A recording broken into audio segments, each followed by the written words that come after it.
खसूसी तौर पर शुक्रिया अदा करना और मैं गुजारिश करना कि उमर अजूबान गड्डी सरू वाले पासे छोड़ो ताकि आसानी नाल इत्थे आ सकन। बड़ी मेहरबानी। उमर खाना भी टोर के खड़ा मैं हर एक काम कह रखना अल्लाह के फजल नाल जेड़ा दिल है दिल हरीपुर दी आवाम दी ख्वाहिश है। मेरी गुजारिश है कि उमर मेरा यार तेरा यार सारे हटो रास्ता नारे मार्शल कुछ साडे वसमाया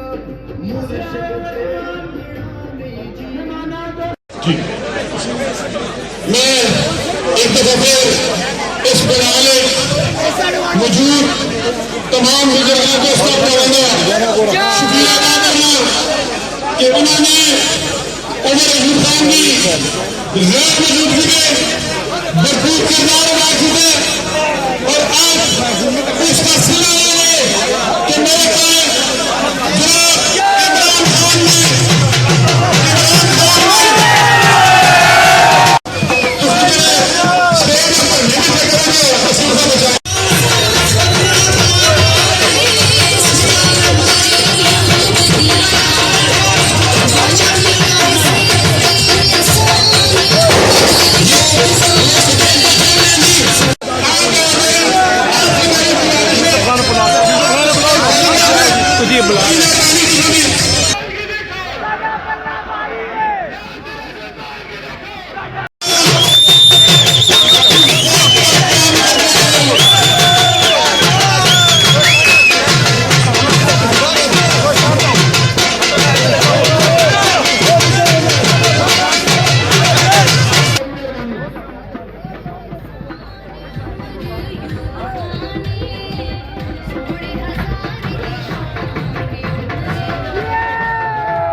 मैं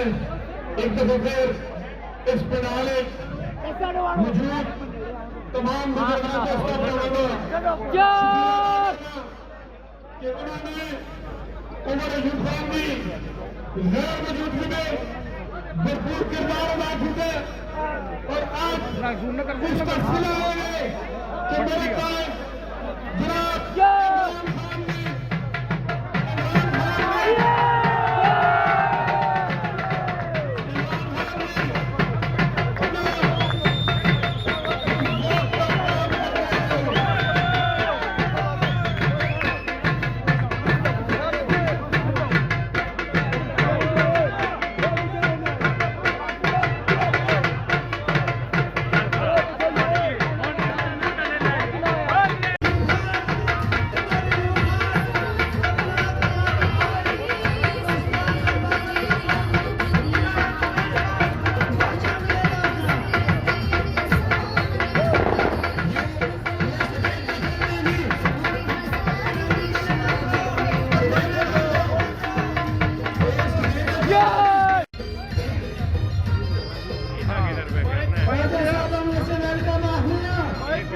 क्या